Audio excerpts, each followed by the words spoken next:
okay on the studio floor? Aye. Oh,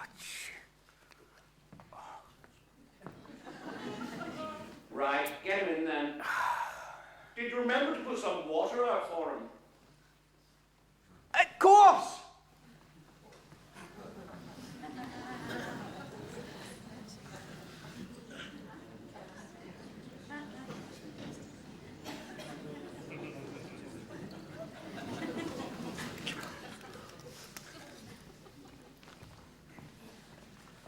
Okay, can we have the window, please?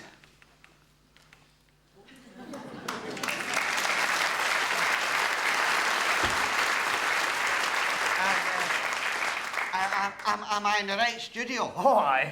It's just, I think I'm lost because I've been wandering around corridors for hours, you know. It's actually my first time, so I'm a bit nervous. Oh, well, I'm sure you'll be fine. Just try and relax. Oh, I will. I think I've got a frog in my throat. Maybe I should shut up and give the frog a chance. Oh, you've got some water. Maybe relax me a wee bit. Thank you very much.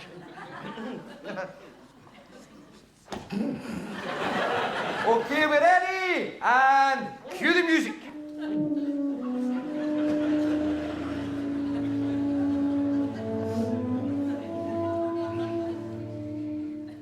Good evening. Each night this week, I shall have the pleasure of coming into your homes and chatting to you about normal, everyday things.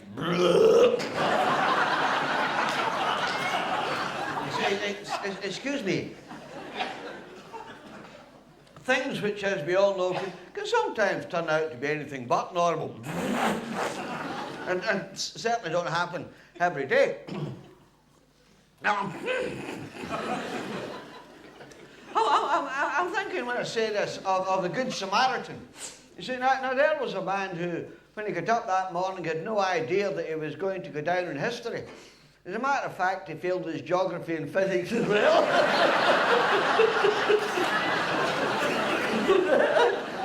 That's another story, you know.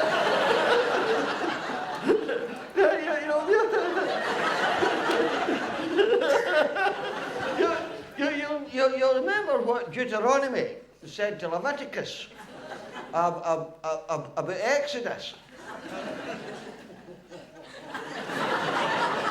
So if you remember, there's no point in bringing it up again. Well, see, but most of us at one time in our lives have had the opportunity of being a good Samaritan without really being aware of it, you know. Let me tell you about Jim and Elsie, because that's not their real names. But we'll call them that to protect the innocent. Protect the innocent. Who loves you, baby? When I first met Jim, it must be Jim, an ordinary... When I first met Jim, he was just an ordinary, everyday, happy-go-lucky, devil-may-care, couldn't give a fuck. For instance...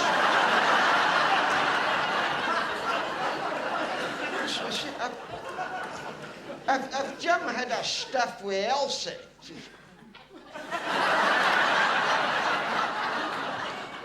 if Jim had a tiff with Elsie, because it's lovely water, this. Where do you get your water? Well, Elsie would say to Jim, because that's not a real name. It's me, Sammy, done and his wife's done water. Think done water. He stay up a close and party next to the manse. The manse is up a close as well. Anyway, excuse me, Alan, Anyway, you see, we began to realise that over a piece, wee Sammy, his personality began to change. No, I don't mean like Jekyll and Hyde and that. No, it's just that one day he'd be like sullen and morose. See, and the next day he'd be like more common wise. So it became obvious. He was on a booze. Oh, I try to do everything I could to help him. I introduced him to the alcaponics analogist. Because it was obvious he was an Alka-Seltzer, you know. It's marvellous water. Where'd you go to get this water? Anyway, this night, Big Nirvana and me comes home. You see, he finds wee Sammy on a flare. He's on a flare. His abs are very complicit. And there's water everywhere. It's running down the stair and it's through the clothesmith. You never seen so much water. It's not as good as this one. It was a hell of a load to it, you know. It was gushing. Oh, yeah. And it was pouring on. And streaming. Excuse me a minute. I think I'll need to go up, please. I feel a prayer coming on. Can't keep my seat alone, but only I'll come back. Excuse me, is there a lavvy in this house?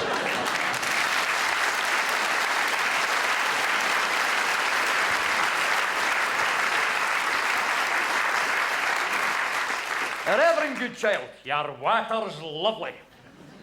That phrase was on everyone's lips the very next morning. And the man who gave us that phrase also had his addressing of friends with, "Hello there, China." Every traffic cop would stop speeding motorists, then make the request, "OK, Stirling, out the car." Church of Scotland ministers' wives, whatever their first name was originally, Morag, Fiona, didn't matter. They were now a collective known as Ephesian, West of Scotland mud wrestling champion and the wife of the Reverend I.M. Jolly. The man who caused all this change to her patois was, of course, Rikki Fulton. Rikki had 3 loves in his life: his wife Katie, his work, and his dogs. And depending on his mood, that priority could and often did change. But be that as it may, ladies and gentlemen, tonight we would like to pay tribute to the life and times of Rikki and Kate Fulton. It all begins around 12:15 p.m. on Tuesday the 15th of April 1924, as a new addition to the household of John and Margaret Fulton prepares to make an entrance. Or should that be an exit? This is all your fault! Possibly the pregnancy wasn't planned. Never again, do you hear me? Never again! Oh, yeah, oh! Do you want me to boil some water? Oh, when bow your head!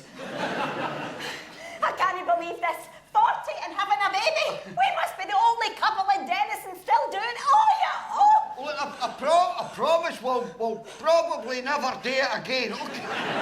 Look, apart from the fact that it's all my fault in the agony, is there any sign of anything happening, you know, down there? Did you send for the doctor? Yes, I did. Oh, well, where is he? I don't think the baby's long to go now. Right, well, I'll just check up and put your mind at rest. Oh, dear God. Oh. My God, it's got some head of hair.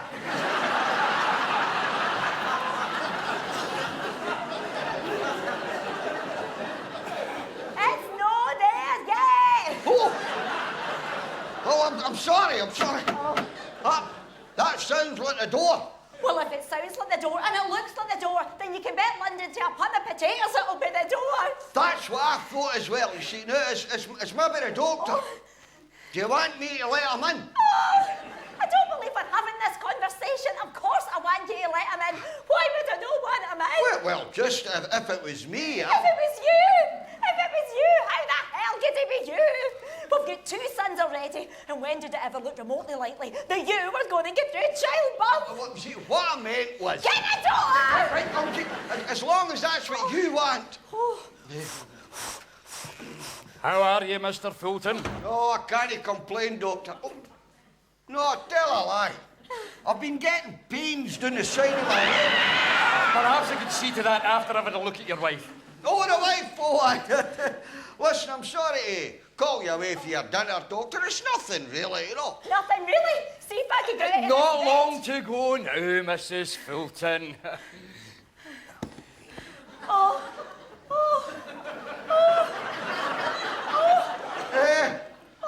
Am I right in thinking it was you that delivered your other 2 children, Doctor? Indeed I did, yes.